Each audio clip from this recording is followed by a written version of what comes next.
ఇదిగోండి మేడం గారు, miracle fruit అంటే ఇదండి. ఇంట్లో ఇది ఏం చేస్తారంటే సప్పరించండి, గింజ తినకూడదండి ఇది. అవునా? నోట్లో పెట్టుకుని సప్పరించండి, అదేం కాదండి, పర్లేదు. ఓన్లీ స్కిన్ గుంజు ఎంజాయ్ చేయండి, గింజ మాత్రం తీసేయండి. భలే ఉండే. ఓకే అండి, ఇలా కొత్త లెమన్ కూడా పరిచయం చేస్తున్నాను మీకు. ఇవి చూడండి, ఈ లెమన్ చూసారా, వెరిగేట్ లెమన్ అనేది గోల్డ్ స్పాట్ కలర్లో ఉంటుంది లోపల, చాలా పులుపు అనమాట అండి. స్వీట్ లెమన్ కదా. ఇప్పుడు తిన్నారు కదండి, ఇది పిండుకోండి నోట్లో మొత్తం చెక్క. రాదు, పని చేయదులేండి, చెప్తాను మీకు. మొత్తం పిండేసుకోండి చెక్క అంతా కూడా.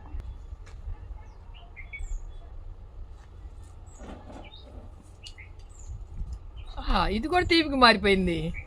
అదండి మిరాకిల్ అంటే అది. తిన్నారు కదండి, ఇదిగోండి ఇది తినండి. ఇది ఒక రకమైన గడ్డి, ఏం గడ్డో చెప్పాలి మీరు. తినండి ఈసారి, నవ్వులేండి, పర్వాలేదు.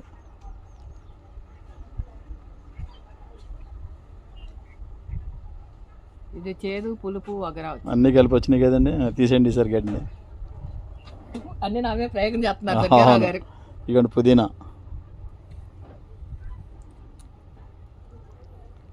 ఉప్పు తిన్నా అండి, ఆపాకులు తిన్నా, ఏం తిన్నా ఏంటి, మీకులా నిమ్మరసం తాగిన మిరాకిల్ ఫ్రూట్ పుదీనా ఫ్లేవర్ వచ్చింది కొంచెం, అందుకే మీకు తెలుస్తుందని చెప్పి పెట్టానండి. ఇందాక నిమ్మరసం, పుదీనా ఫ్లేవర్, నిమ్మరసం ఎలా వచ్చిందండి? నిమ్మరసం మాత్రం తీయగా వచ్చింది. ఇది పిండుకోండి సార్, ఒకసారి ట్రై. మీ దగ్గర మందు ఉంది కదా, మిరాకిల్ ఉంది కదండి. అయిపోయింది కదా సార్. పర్లేదు, ఇంకా ఉంటుందండి, పావుగంట అరగంట వరకు, నో ప్రాబ్లం. అన్ని తిన్నా కూడా తీగుంది. అదండి, నీకు ఆ రెండు ఎందుకు పెట్టానంటే శాంపిల్ తెలియదు. చేదు వగరా అన్ని తిన్నాక కూడా ఇది నిమ్మకాయ పుల్లగా, నువ్వు తిన్న నిమ్మకాయ నువ్వు తింటే పుల్లగా ఉంది కదా, నేను తింటే అది తీయగుంది. ఇంకా పెంచుకుంటే ఇలా పెంచుకుంటే అండి, నేను ఇలాగ 5 ఏళ్ళు కష్టపడి పెంచానండి దాన్ని. 5 ఏళ్ళు పెంచితే అండి ఇదిగోండి అలా వస్తాయి. ఇదిగోండి మిరాకిల్ ఫ్రూట్లు ఇలా ఉంటాయి అనమాట అండి.